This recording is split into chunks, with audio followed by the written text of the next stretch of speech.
Football Update. It's with your host,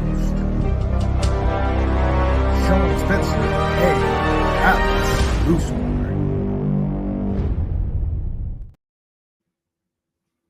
What is going on, ladies and gentlemen? It is your boy, Sean Spencer, one half of that dynamic duo that's Let's Talk Football and 3-0.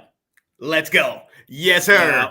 Yeah. And I'm right there with you. I was about to say, you see my guy in the maize and blue who's got his head coach back, Mr. Alex Loosemore. What up, Alex? Not too much, man. Like you said, excited to get Harbaugh back on the sideline this weekend.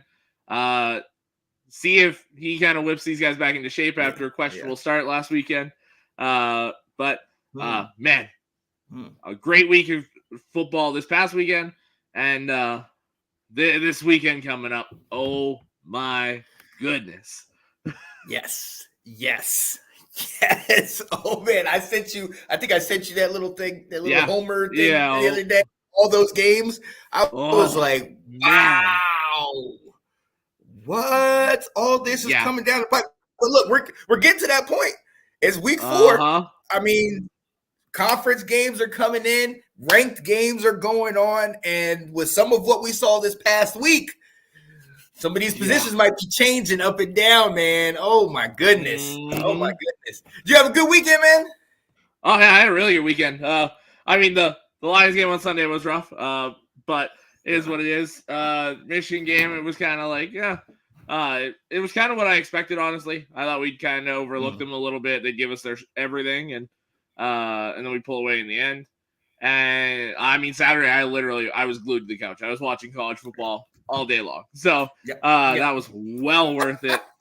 Absolutely. I was very, very pleased with my weekend watching football. How about yourself? The same. Like I said, we went to West Virginia, and it was really cool. Obviously, North Carolina got that W against Minnesota. Shout out to Minnesota because they're no slouch. They, if they can run that ball on you, they're gonna be all right. But our defense is continually showing up and doing what they did, and our quarterback Drake May got back on track. So got back on track like he's been having poor games. He hasn't been having terrible games, but compared to last year is what I meant. But getting that dub and being in West Virginia, we the only other late game we got to watch, while everybody was together, was the West Virginia game, which was good. They got their W. Shout out to them. We also watched that Michigan State game.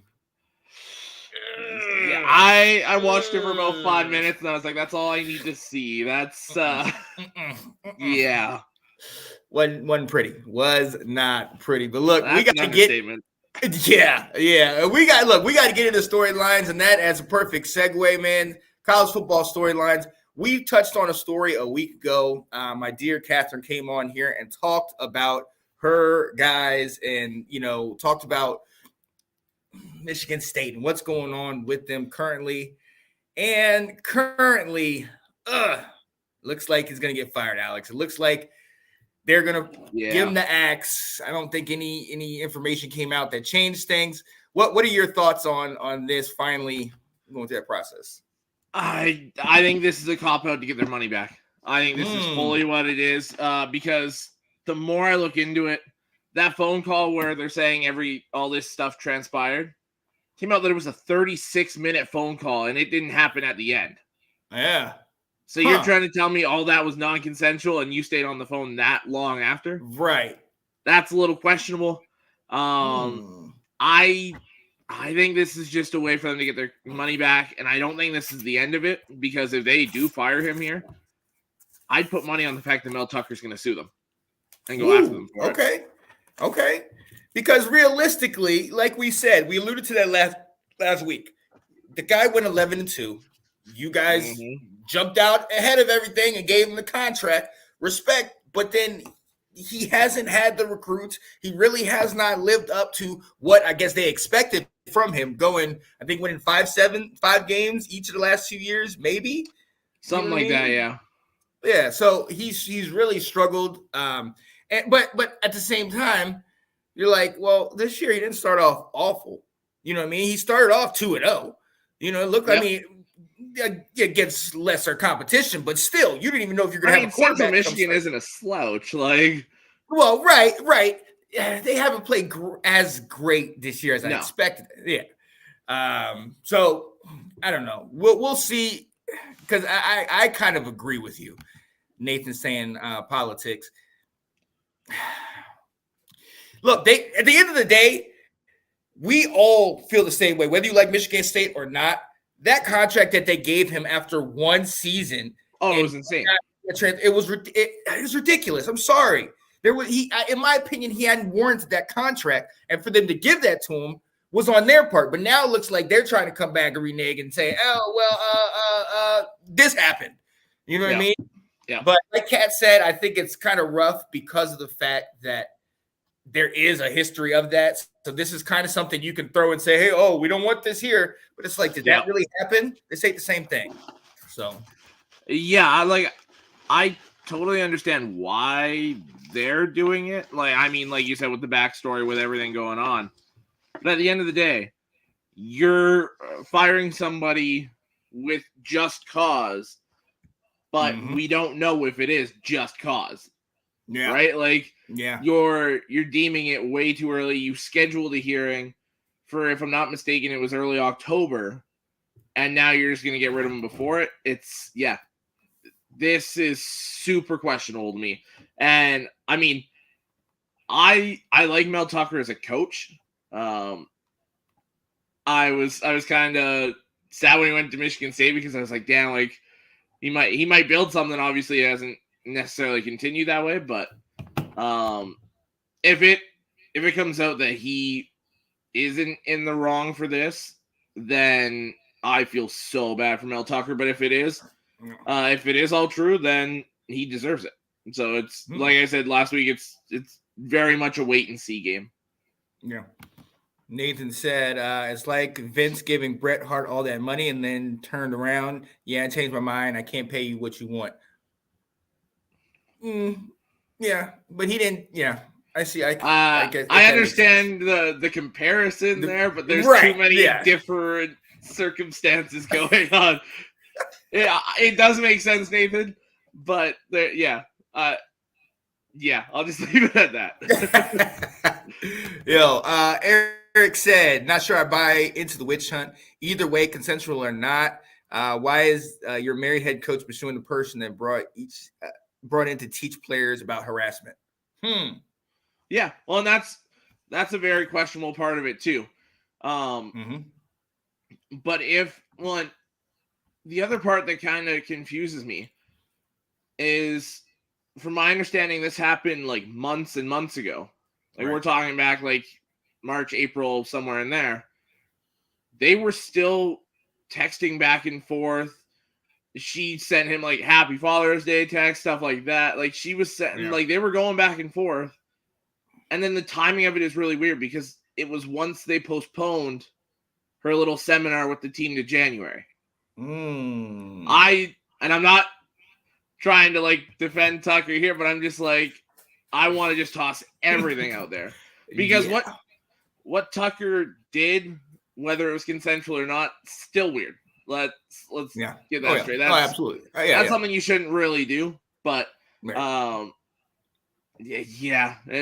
a really I'm not saying it that way. It's a really weird. There you go. Thank you. In lieu of keeping this thing PG, yes, it is it's a weird subject. It's crazy. And hey, we'll at the end of the day, I was always taught whatever is done in the dark will come to the light. As we've seen, the text messages are showing one story, and the university saying X, Y, and Z. We'll see what happens. But right now, he is in the process of being fired. But look, that was not the only major story that has came out. As a matter of fact, we almost had a changing of the guard in the SEC, and I got to bring in my guy. I visited him at the beginning of the year. I've seen his team up close and personal, Mr. Will Kramer. What up, Will? What's going on, fellas? How we doing tonight? Doing well. How about yourself? Oh, doing well. Doing well. What are you wearing, Sean? Okay. I got undefeated teams on. Washington and North Carolina, baby. Undefeated. Let's go. Notice I got my Lions stuff on. It doesn't matter how they win. All that matters is they walk away with the win, right? Let's go. Let's get it. Absolutely. Let's get it. And listen, with that being said, that is exactly what I would have said had you guys been able to pull it out. Unfortunately, South Carolina, we can only say they almost shocked number 1 Georgia. But Will, I'm going to let you go ahead and take it because everybody was on pins and needles once you saw halftime and it was 14-3 and you hit me up like, come on, Sean, what are you doing? And I just felt like one of those other 8 players, during a perfect game. Not going to say nothing. You did. Not going to say a word to him. Will, talk to me, man. How'd you feel? I know, because I asked you for some moral support during the game. I was sitting there going like, are you watching this? Like, I'm getting hyped over this. So here, I'll be honest with you. And this is the way I felt, and I'm sure the team felt this way. I was way more excited and fired up going into this game than I was for the game 3 weeks ago, the opening kickoff against North Carolina, just because of the rivalry differences, and stuff. So, like, as exciting as it was to have you down here and us go, it was like it's going to be fun regardless. Whereas, like, on last Saturday, it was like, let's settle. Let's go.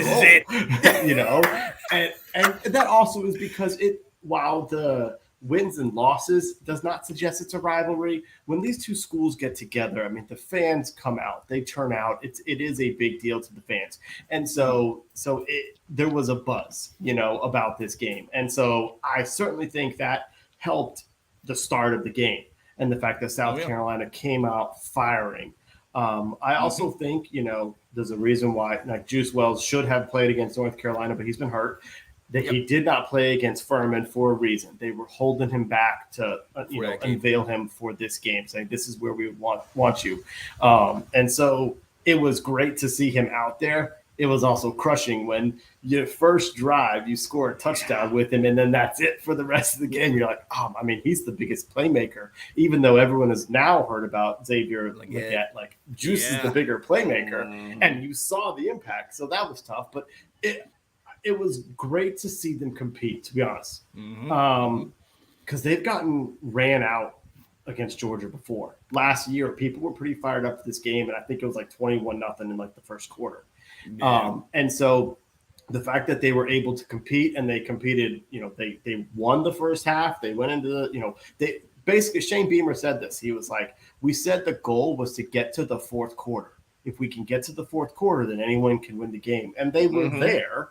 And even while down, they were inches from making first downs and moving the chains. So I want to be cautious, because I want to be like, I never really think you should be celebrating a loss. And unlike the professional ranks where you basically are, teams go 60% is considered a good season. College is the opposite, where you're winning 80% of your games and more is really considered a good season. So I don't want to sit here and be like, oh, what a great loss that was. But it was a really exciting game, and they hung with the number 1 team in the country, 2-time national championship back-to-back, and they gave a ride, and that's not nothing. Yeah. Oh no, it's not nothing. And Alex, I'm gonna come to you, but Will, I mean, let's be very honest right now. What are some of the things that we said in that first game? You didn't have a strong O-line, and they played their butts off in a good portion of that game. You have an absence of a running game, and still Spencer Rattler had that team moving the ball down the field. And look, I understand what the score says late, but like you said, even in the second half, they weren't totally getting shut down. A couple penalties got you guys behind the sticks. And then obviously, like you were telling me, Spencer was doing it all by himself at one point. Once it started raining, there's nothing we could really do. That's why I was like, turn the lights out. Right. So, I mean, what are your thoughts? I mean, because is this more about how, what a game South Carolina had, or is this more big question marks in Athens? I don't know that it's necessarily question marks in Athens. I think there's definitely something to take away on both sides. South Carolina, I mean, like we've said, you were going toe-to-toe with the number 1 team in the country for 3 quarters. You guys are right there. You were, if I'm not mistaken, you guys were, 9 wins last year? think 8. 8? I think 8. But still, you went toe-to-toe with a very good Notre Dame team and beat them in Right. that bowl game. Toe-to-toe with these guys, like, you guys are right on that precipice again. Might not be quite the level you guys have with, like, Clowney and them, but you guys aren't far off. The way Spencer is playing, my Lord. Yes. He's balling out. This is some of the best ball we've seen him play. And, I mean, I know if you look at the box score, through 2 picks, this and that, but like we said, he has no O-line, essentially. He has no running game. So they know that you're passing, and they're going to send the dogs at you. I mean, literally in this case. And and he balled out. Like, he went toe-to-toe with Carson Beck and the rest of Georgia. And I think for Georgia, the main thing to take away is the gap might not have been as wide as you thought it was. Yep. This is a season where we were asking, can they do the three-peat? And off the start, everyone was like, yeah. Now it's, can they do the three-peat? Like, is this really something that's possible? Because, I mean, Florida State's playing out of their mind. Penn State's playing out of their mind. Michigan's a good team. We haven't really played anybody yet, so I'm holding off on them. But we've seen some really, really good teams play some really good competition and put them in their place. Yeah. Georgia's got to watch out this year. Yeah, absolutely, especially going into SEC play. But look, back to I got to talk about your guy Spencer, because I've been somebody that when he was at Oklahoma, I questioned his character, I questioned his ability to play. Anytime he started getting behind, I was like, nope, he's gonna pull out. I already know it. Since he's been under Beamer, he's been balling, and like you said, this year, I mean, the guy almost has 1,000 yards in just those 3 games. 3 games, he's at 954. 2 people that have hit 1,000. Who do you know? Because I know you know most people. Who is Sam Hartman and Shedeur Sanders. Wow, pretty good company.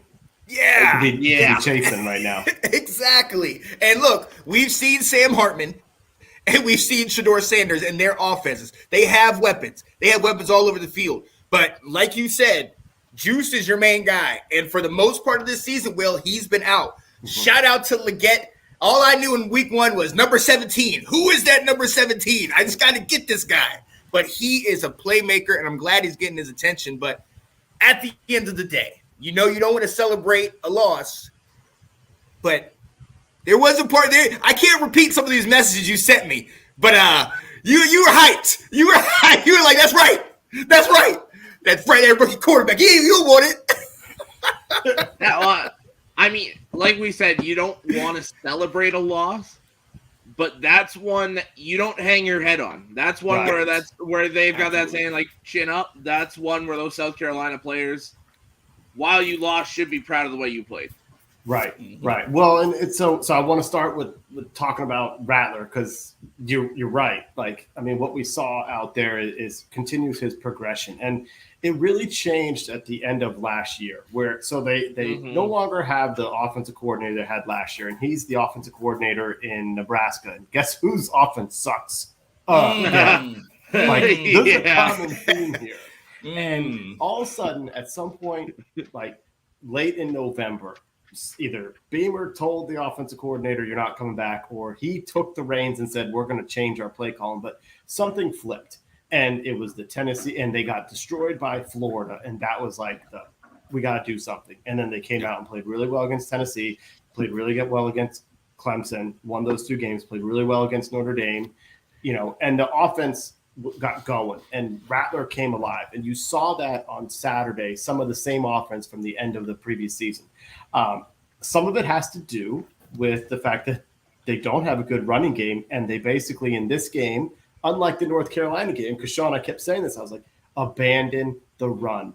Just give up on it and go. And they did. They would do a couple times against Georgia, but they pretty much said, listen, it's not going to work. Let's go with it. And they had to do that against Clemson. And that's what it took, because you kept having too many negative plays. And so I like a little bit more aggressive play calling that they had against Georgia, and Rattler's been playing, phenomenal. And I've stayed quiet because I saw those last couple games, and I was like, this guy's something. He's a level of player that I've never seen down here for this team. I've seen a lot of bad quarterbacks, I can tell you that. And I've even as good as a winner as Connor Shaw was when he played here, he didn't have the ball skills the way Rattler can throw it.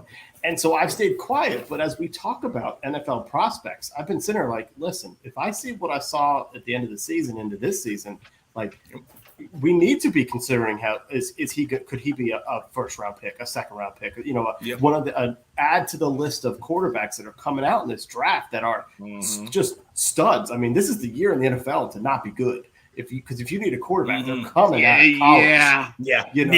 Or if you got an older quarterback, you might try and trade up and get one. I mean, so I think we've seen a progression of him to say I think the nation's starting to see a little bit more. There were more people, on that Let's Talk Football chat. They were like, all right, I've seen a lot from him in this game. And that was good for him because he's been progressing.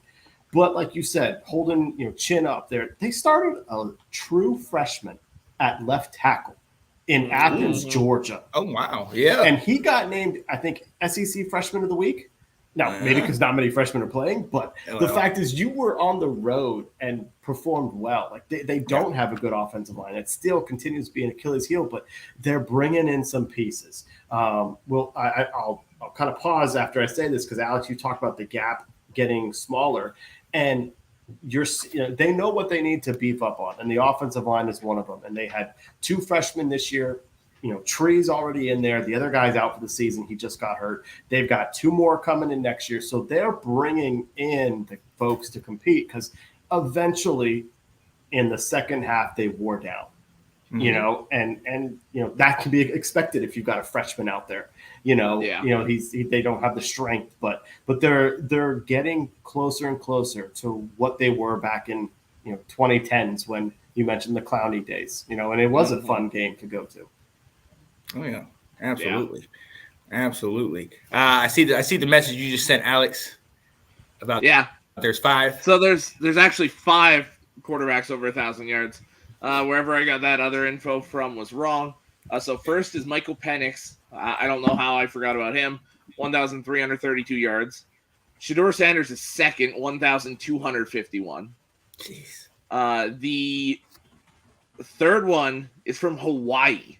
Braden Shager with 1,103. Wow.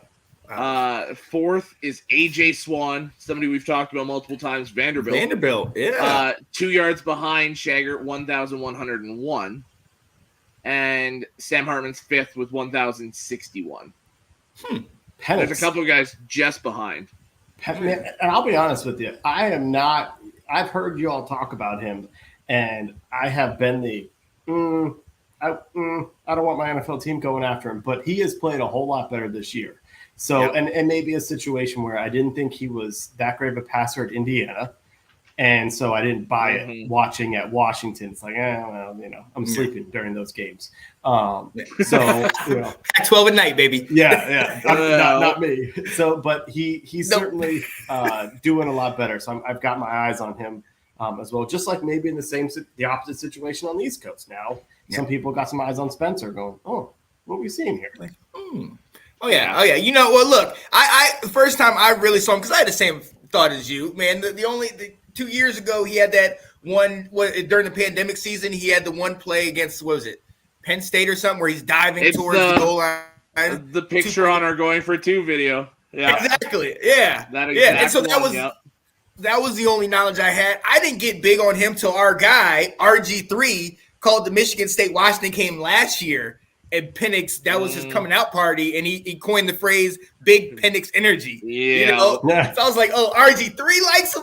Okay." But this guy has such a pretty deep ball. He's got 2 of the best wide receivers in the country right now. He's playing himself into definitely a first round pick, and I think with him. It's just like Hendon Hooker. It's just like Graham Mertz and what he's doing. Spencer Rattler. You get these guys with a different coach. You get them in a different atmosphere where maybe they are now the center of attention and people are trying to build and put into them. We've seen something different because I felt the same way when I first saw him. I'm not going to lie. I'm not gonna lie.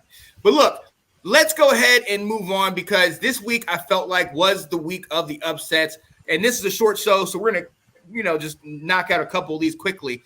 Since you're on here, we're going to go with the near upsets first. So there was a bunch. Obviously, we talked about your game. Misador, I saw you in here. Florida State survives 31-29 against BC. I think this might be like the same question. Like, is this more of an indictment on Florida State, or did BC just play the best game because it was September 11th? Is that going to me? Yeah, anybody? I was also wondering who that was going to. I'll take it. You know what? This is your classic look ahead game for Florida State because don't they play Clemson? And I think they just I'm not gonna say they didn't prepare because that's foolish to make a statement like that. But I just don't think they were anticipating BC being someone that could stick with them based on what BC's done already this season. So they just weren't focused, weren't all that into it. Just needed to get in there and get out, and they got a good scare. Yeah.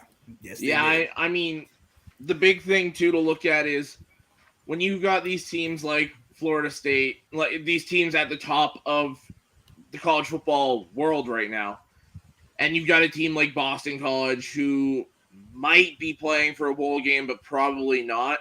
Same thing I said about Bowling Green against us. They're going to give you everything they have. Yep. Because if you even keep it close, like we're talking about them right now, you keep it close against these top tier teams, you're going to get mentioned, you're going to get recognized. There might be recruits at the game for Florida State, and it might be like, oh, hey, like, okay, they played well too. I might get playing time there. Like, there's all sorts of things where I'm always kind of worried, especially like Will said, when there's that big game the next week, and you play one of these lower tier teams. That's why there's that coin term, the trap game, because this was absolutely a trap game. BC gave them everything they had, and it was almost enough. Yeah, it was. It came one penalty late from even giving them that opportunity. Shout out to their BC's quarterback, Castleman, gave them the best opportunity to get over 100 in the air and 100 on the ground. Definitely balled out. And so shout out to them. Both of those teams seemingly have a quarterback. Let's move on. Alex, I'll come to you, to a team that doesn't have a quarterback, apparently.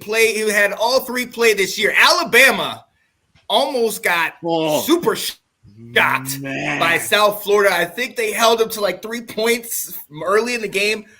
I have never seen Alabama look this awful at quarterback. And I like Jalen Milroe. I mean, at least he got you 5 touchdowns in that one game. But Simpson, like, these guys are, come on. Like, what's going on in Alabama? Yeah. I mean, I don't think any of these guys are the kind of quarterback Alabama's looking for to reach where Alabama wants to go. None of these guys are quarterbacks that can get you even a conference championship in the SEC, let alone a national championship playoff appearance. To me, these are guys that can win you 7, 8, 9, maybe 10 games. But, I mean, Milroe, not Buchner. And since, I mean, we saw Buchner sparingly at Notre Dame last year. There's a reason they went after Sam Hartman as hard as they did, because Buchner is awful. He did not look good against a much inferior South Florida team. That was a very bad performance. But at the same time, it wasn't him. It wasn't all him, I should say. The offensive line didn't look good. The receivers didn't look good. It was a team brutal effort offensively.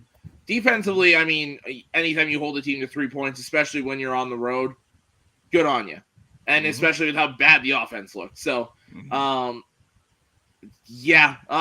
said this a couple weeks ago, and I still believe it. They're a quarterback away from being back in the national playoff picture. Yeah. We know what they have. We know what they have. And one other near. Go ahead. Do I get to chime in on that one? Yeah. Oh, yeah. Definitely. I asked you word when you didn't say anything. I just kept going. So, like, they made the right decision this week to go back to Milroe. Right now he's their most talented, and he's going to take over. I heard last week that somebody that I followed was basically saying at the end of the season, Simpson could be their guy, but he's not in September. And so it's not surprising that even though they were struggling, that when he came in, he didn't do enough to say, let's keep going with him.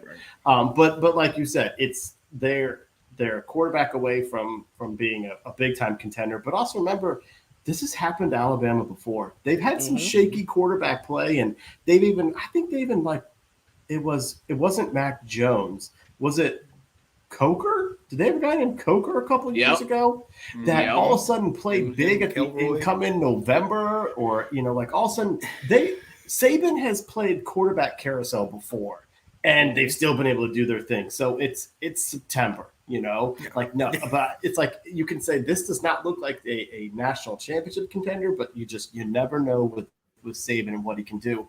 But also that's kind of the way college football is right now. It's wide open, and it's also okay for Alabama to only win 10 games and go 10-2, or and not be in the top 4. Like that's okay. Yeah, that's normal. Yeah. We've gotten so accustomed to it that if it doesn't happen, we think something's wrong with the world. Right. Like what's happening? What's going on? Yeah. And then we're so trained to believe one thing, and then we go to this next game, which I know, Will, you didn't see it because it was Pac-12 after dark, and it kept me up till about 3 o'clock in the morning. But Colorado survives double overtime with Colorado State. It's a rivalry game. Obviously, there was some words spoken before, so much so that Deion had to bring his mom to the locker room because I ain't gonna go down that road. But we talk about Alabama. I'm coming to you first, Will. We talk about Alabama and how we shouldn't necessarily be worried. We know about the talent and everything. But then you got this. You got Shedeur Sanders. You got 86 new players that Deion had transfer over there, and they are 3-0. They keep finding a way to win. Can we buy into that, or is it still September? I mean, I'm using that same argument. It's a yes and no. Like, well, can they find a way to win and be so much better than they were? Yes. But do I think they're going to beat Oregon? Do I think they're going to beat Southern Cal? No, I don't. I think they're going to have a really nice season, and going into what Colorado has been, which is versus what they're going to be at the end of this season is going to be night and day. Isn't even a good enough comparison. Like it's an incredible job that he's done, and it's so good for college football to see this, and it's so good for Deion and what the players, the inspiration, and everything behind it. But they can't be a serious national title contender. As great as their story is, it's going to be a great story, but I think they're going to top off at 8 to 9 wins, and that's a fantastic season. So yeah, I've got the absolute ceiling at 8 personally, especially Travis Hunter's out the next 3 weeks after that shot. Yep. So, and I mean, the same thing I was saying with BC and Bowling Green and all that. You can throw to Colorado State here and double it because it's a rivalry game. It's a rivalry game. All the hype on Colorado, all the trash talk back and forth. You knew Colorado State was going to bring everything and then some. I mean, I was one of the people that said Colorado would roll on them. I was sorely mistaken. Yeah. And I'm glad I was, because that was a phenomenal game. What Shedeur Sanders did late in that game. Yeah. I mean, you can tell he's been working with Brady, because that was Tom Brady. That was that 2-minute drive. And just seeing Deion and Shedeur and those guys and how relaxed, cool, collected they were, I was like, oh, they got this. Like, it would just instill that confidence in me where I was like, I don't know if they'll get it. And then that happened. I was like, oh, they got it. Oh, yeah.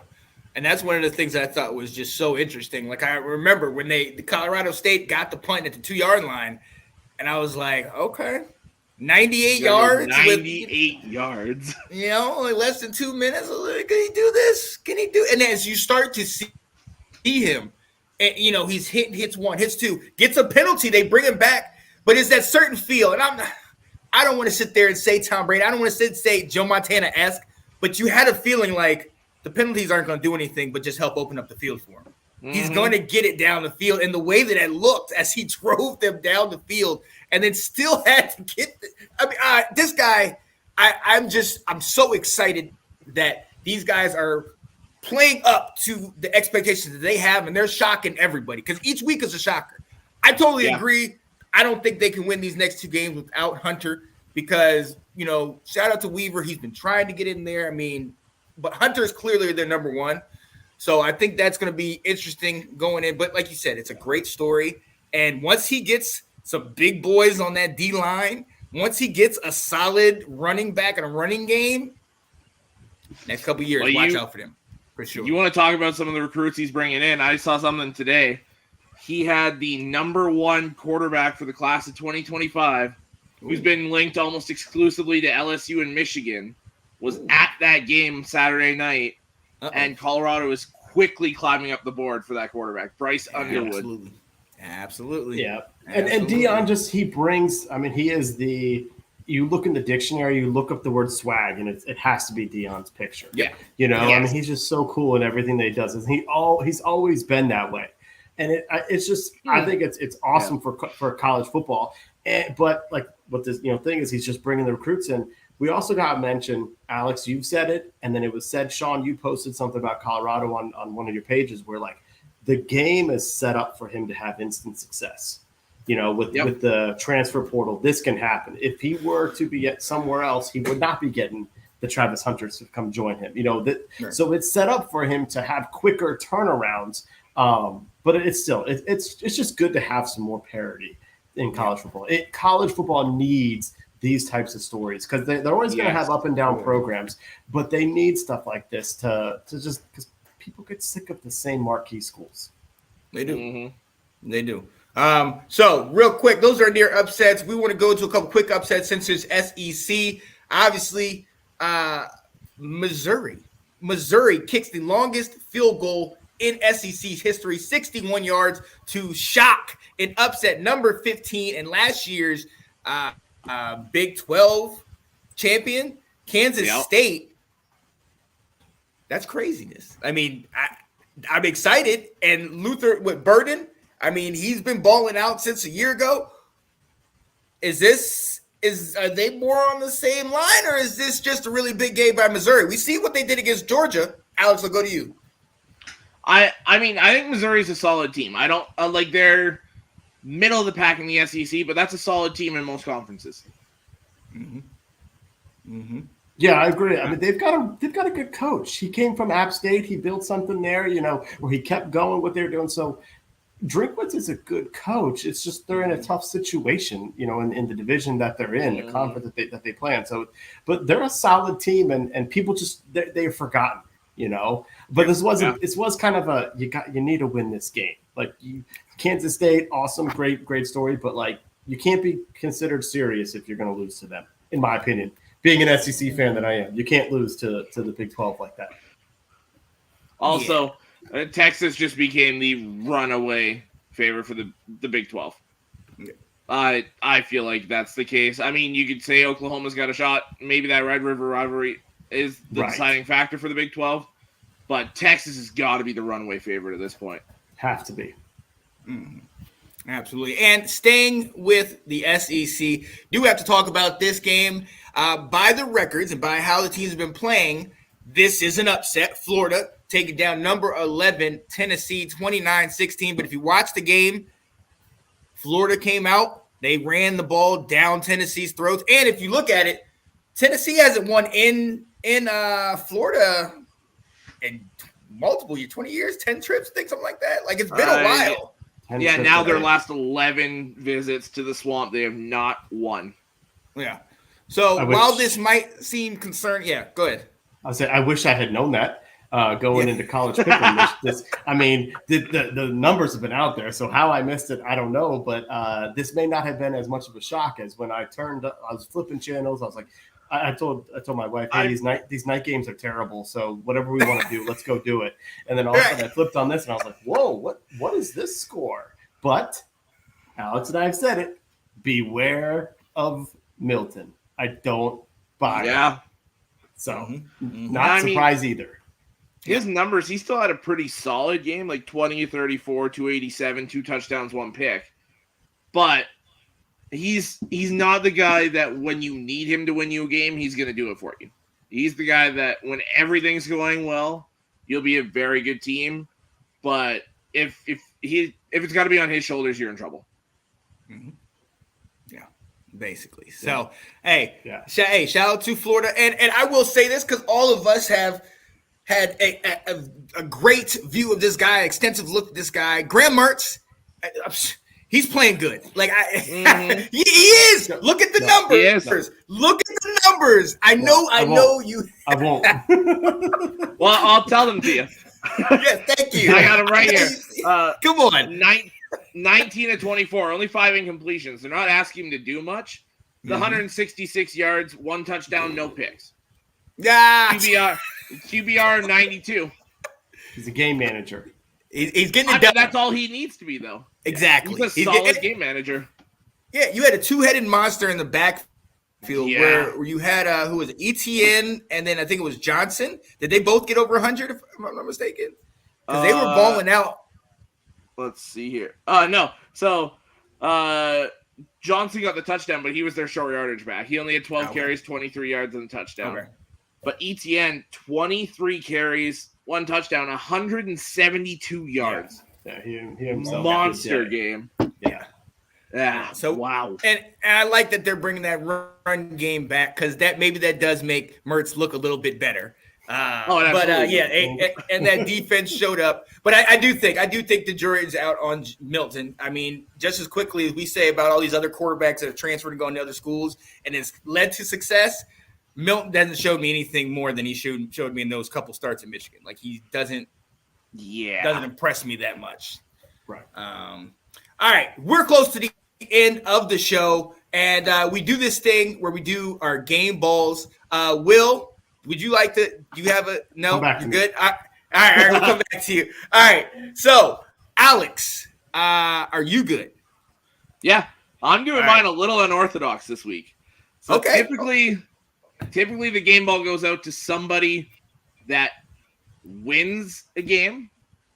Both mine this week are going to somebody that lost their game, but deserves recognition for it. One on each side of the ball. The first one, I'm going to Penn State and Illinois.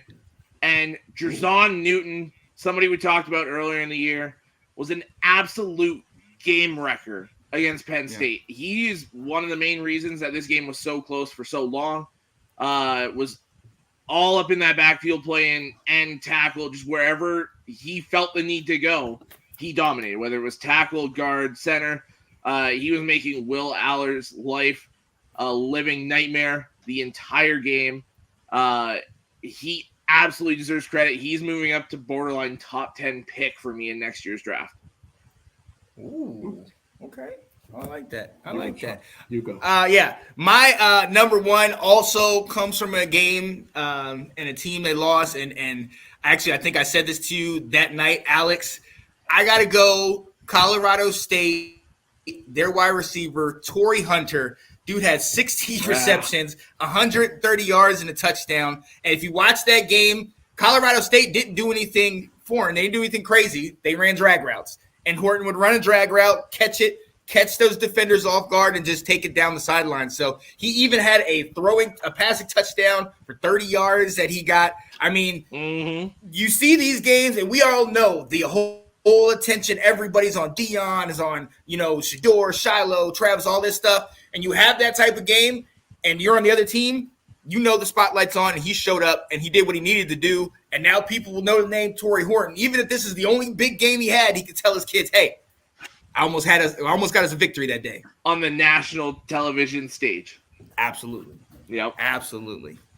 All right, Will, what you think? You good? Okay. Yeah, I'm gonna go homer pick. Okay. Let's go. On the game that was it. On Friday night. I'm gonna give a game ball to Maryland head coach Mike Loxley. For the second week in a row, his team has started off a game down 14-0 and not looking good. And then they went and ran off 42 straight points to beat the University of Virginia, which is not a game that many people were paying attention to, but you guys know this. Yeah, so he's building something at a place that's really difficult to build.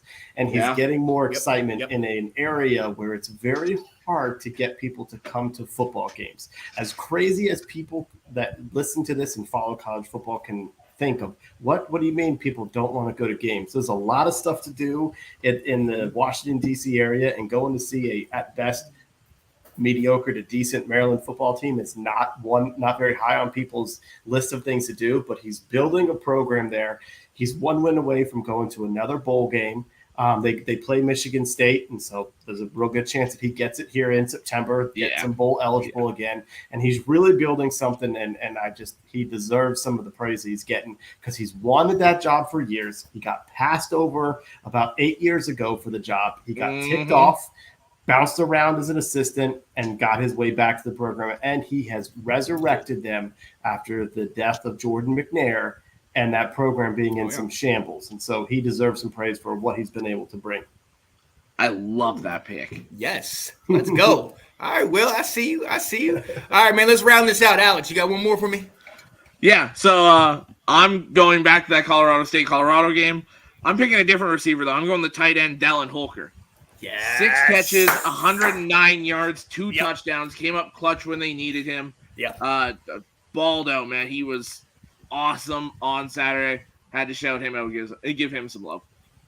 Oh yeah, and even at one point, I think he hit the Jordan, where he's kind of like, "Is it me?" I mean, come on, no, shout out to him. I love that. I'm gonna go for an easy one. If you watch SEC football or if you watch anything on Saturday, this guy was talked about a lot. Malik Neighbors had a stud. I mean, just 13 receptions, 239 yards with 2 TDs, averaged almost 20 yards of reception, and played a Mississippi State. Now, you know, the jury's still out. Obviously, they're still getting over the loss of Mike Leach. That was a year ago. You know, things just have not been the same this year. But LSU, especially after kind of, you know, with Florida State game and kind of a little suspect, to see him ball out like this was nice to see. And they won it handily, 41-14 over Mississippi State. So, yeah, Neighbors is my guy. Shout out to you, buddy. And Will, one more. What do you got? Okay, so I'm starting going non-traditional with this, but I got 2 game balls to give out. All right, and it's from stuff that happened over the weekend on Saturday and what's transpired since. My first game ball goes to Deion Sanders, and a lot of it comes from the conversation and the stuff that came out today, where he came out defending the player from Colorado State and talk about, hey, we cannot have this type of death threats on a player. We're playing a game. You know, and he kept saying, this is a game. It's we're all involved in it. We're all intense, but this is a game. And that's extremely important for a program to see that type of leadership and recognition. And the other thing I thought of when listening to him is 10 years ago, we would have celebrated that hit. You know, we love Ronnie Lott for the hitter, for the safety that he was. And so it doesn't work in today's rules, but let's not blast this kid so much for making a play, because it wasn't long ago that would have been celebrated. So that's the first one. So my theme is accountability with this. The second, and I was just late jumping on here, but my second accountability game ball goes to the athletic department at Michigan State University for a swift actions on the situation. I'm the one where they took responsibility. They went into it. They did their investigation. They suspended him and said, you're going to get paid, but we got to look into this. And then they got information and said, okay, we're done. They're also really, really lucky they got out of a horrible contract. So yeah, there's a little bit of that. So there could have been some other motives into this situation as well. But I think that's the main thing. Most importantly, I think from a situation of what is the standard and what can be accepted, they said, not happening. So I give them kudos for that. They didn't let football take over from the bigger parts of life. Absolutely.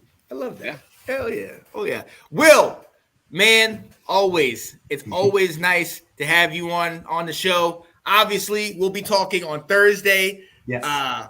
Because you cannot hold us down. 7, 14, 21 points. It doesn't matter.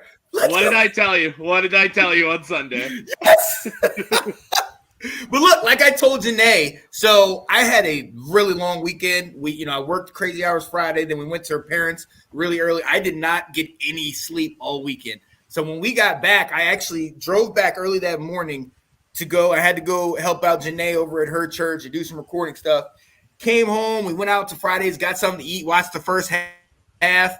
And that's when I started messaging you. That's when I started messaging you guys and then it was 21-14 right before halftime. And I'm like, all right. So we get home and I'm like, let me just take a nap. I just need to take a quick nap. This game has already drained me thus far. And when I say I did not wake up till 6 a.m. the next morning to all of y'all's messages, like, where are you, Sean? What's going on? Are you seeing this? Are you seeing this? I didn't see it. No. He went I radio had to watch the silence game the on next me. day. I couldn't He believe did it. to me too. I was like, come dude. what's going on here? Oh, it was rough. Too much for me, man. I gotta take a nap sometime, man. Feel that. So, hey, glad we were able to get the W. Glad we were able to talk a little bit. This was supposed to be a shorter show, but whenever I got my guys on here, I will never stop the record because I love the conversation, man. And I'm glad we got you on here, Will. I appreciate it. All right. Yeah, oh, absolutely. Absolutely. And please don't be a stranger. Definitely want you to come back. Yes. Definitely want you to come back. You know. Yo, so all right, for myself, Sean Spencer, my guy over here, Mr. Alex Loosemore, and my guy down here, Mr. Will Kramer. We will be back with you another time. I want you to stay tuned. There's a show already in progress. Let's talk football, the round table, and hold your ears because they got some Bears fans on there. Oh, I cannot look wait. pretty. Bring I don't cannot look wait pretty. if they have this Yeah. thing on week Oh my goodness, doesn't look good. I might go hop into the comments and poke the literal Right. bear a little bit. I didn't tell him to do it. All right. Hey, we'll see y'all next time, man. Enjoy your week. Peace, people. College Football Update with your host,